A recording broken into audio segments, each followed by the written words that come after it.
সকল বিশেষভাৱে দেখিছে মই জগতদাৰ লগত যিহেতু ফৰকাটিং বজাৰত উপস্থিত আছোঁ আৰু বজাৰ কৰিবলৈ ময়ো আগবাঢ়ি আহিলোঁ, জগতদাৰো আহিলে। মাঘ বিহুত এসাঁজৰ খাবৰ কাৰণে ধুনীয়াকৈ আপোনালোকে নিশ্চয় দেখিছে। আজি জগতদাৰে এটা সুন্দৰ কোমোৰা ল'ব আৰু এটা হাঁহ ল'ব।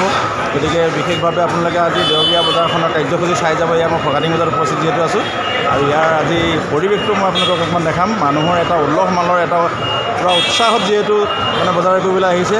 বাপতি খাওঁতে মাঘ বিহুটোত এসাঁজৰ খাম বুলি পৰিয়ালক লৈ সকলোৱে যা যোগাৰ যিহেতু কৰি মেলি সমস্তখিনি বস্তু জটাই যিহেতু লৈছে। গতিকে তাৰ পৰিৱেশটো মই আপোনালোকক অকণমান দেখাইছোঁ।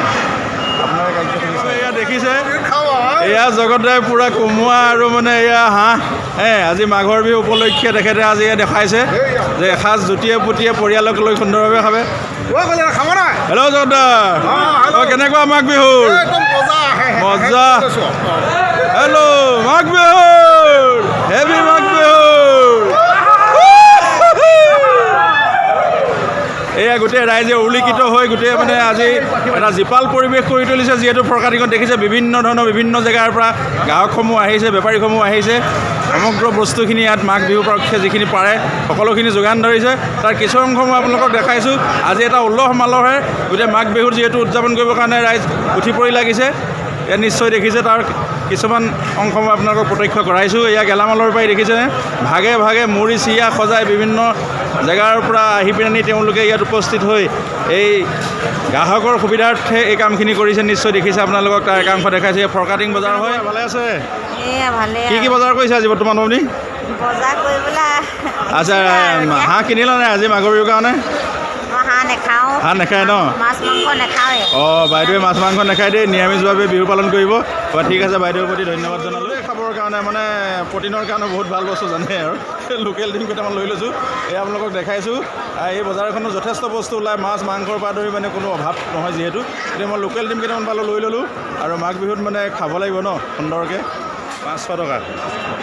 এয়া বাহু দেখিছে 500 টকাৰ কেজি। উৰুকাত এসাঁজৰ খাবৰ কাৰণে সুন্দৰকৈ এয়া যিহেতু বেপাৰীসকলে আনি ইয়াত যোগান ধৰিছে। আপোনালোকে ক্ৰয় কৰিব পাৰিব, তাৰ প্ৰতিচ্ছবি মই আপোনালোকক অকণমান দেখাই দিছোঁ।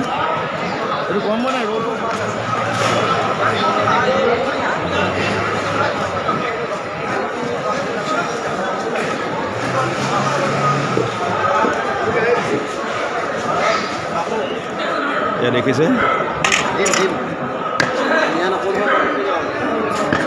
এই সুন্দৰ মাংস ওলাইছে। কেজি কেনেকৈ আছে দাদা? কেজি 400। মাঘ বিহুৰ কাৰণে গাহৰি কেইটা কাটিলে? গাহৰি আমি 3টা কাটিলে ন? বিহু উলহ মালহে খুব সুন্দৰভাৱে পালন কৰা হ'ব যিহেতু। একদম ধুনীয়া। ঠিক আছে, আপোনাৰ প্ৰতি ধন্যবাদ থাকিল। মই অকণ প্ৰত্যক্ষ কৰাইছোঁ, আপোনালোকে নিশ্চয় দেখিছে। গাহৰি মাংস ফৰকাটিঙত খুব সুন্দৰ সুন্দৰ গাহৰি যিহেতু কাটি আনিছে। মই অকণমান প্ৰতিচ্ছবি ইয়াৰ লৈ ল'লোঁ। ইয়াৰ মাঘ বিহু উপলক্ষে যথেষ্টখিনি গাহৰি ইয়াত ওলাইছে। এটা গাহৰি কেনেকৈ কেজি? 400 টকা ন? এই 400 টকাৰ কেজি মূল্যত গাহৰি বিকি আছে। আপোনালোকে ক্ৰয় কৰিব পাৰিব। এই ফৰকাটিং বজাৰত যথেষ্টখিনি মাংস ওলায়।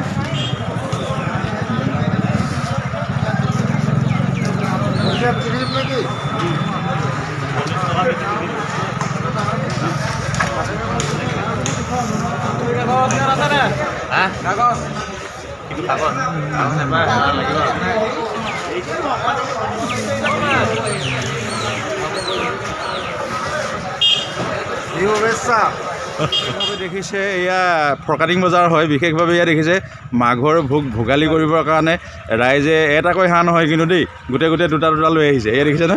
হেল্ল', নমস্কাৰ। নমস্কাৰ। অঁ, এই হাঁহ 2টা খাব আজি ন? আচ্ছা, ৰেট কেনেকৈ পৰিছে হাঁহৰ? 600 টকাকৈ পৰিছে ন?